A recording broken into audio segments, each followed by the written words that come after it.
Faut-il préférer la liberté au bonheur? Thèse. Le bonheur est devenu une exigence tyrannique. Il faut lui préférer la liberté de suivre ses humeurs. Antithèse. La liberté est vaine si elle ne sert pas à nous rendre heureux. Le bonheur est la fin ultime de l'homme.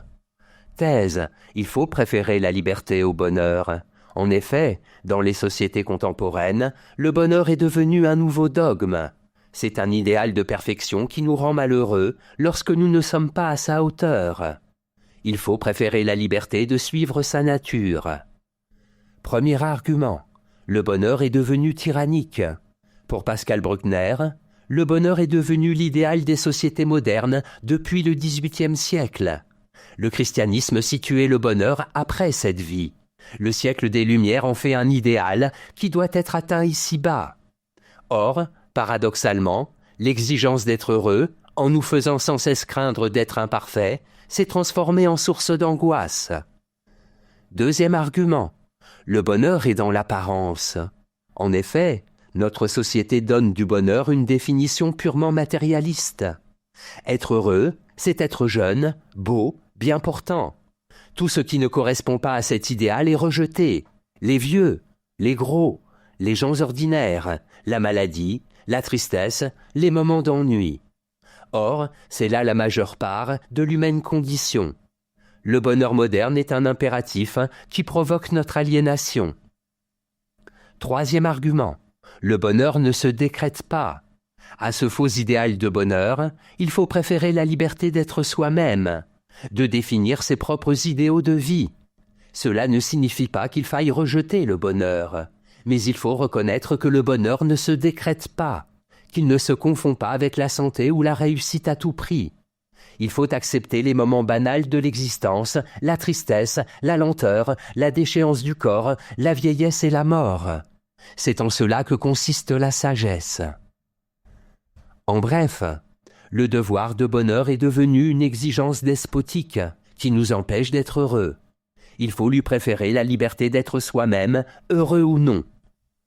Antithèse, il ne faut pas préférer la liberté au bonheur. En effet, le but de l'homme, c'est d'être heureux, et celui de la société, c'est de lui donner les moyens de l'être.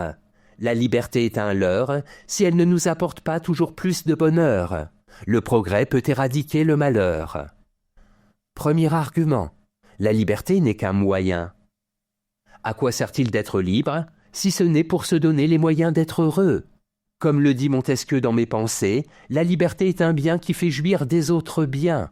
Ce n'est que l'une des conditions du bonheur, un moyen en vue de cette fin ultime. Il est donc fallacieux d'opposer la liberté au bonheur. Deuxième argument. Le progrès engendre le bonheur. Les philosophes des Lumières ont bien compris que, pour être heureux, il suffisait de permettre à la science, à la démocratie de se développer librement. En jetant à bas les institutions oppressives et obscurantistes qu'étaient la monarchie et l'Église, ils ont permis aux hommes de faire progresser leurs conditions en ne s'occupant plus que de leur bonheur. Troisième argument, il n'y a plus d'obstacle au bonheur.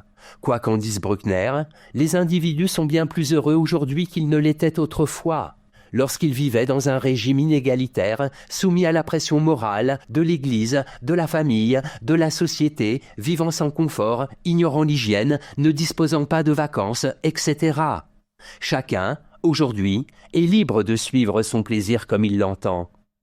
En bref, la liberté sans le bonheur est illusoire. Le bonheur des hommes est le but de tout progrès.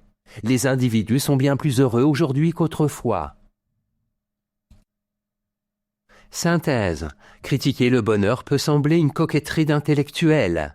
Ce que Bruckner dénonce, toutefois, ce n'est pas le bonheur en soi, mais la conception du bonheur qui semble prédominer en Occident, qui est fondée sur le matérialisme, l'apparence, la réussite à tout prix.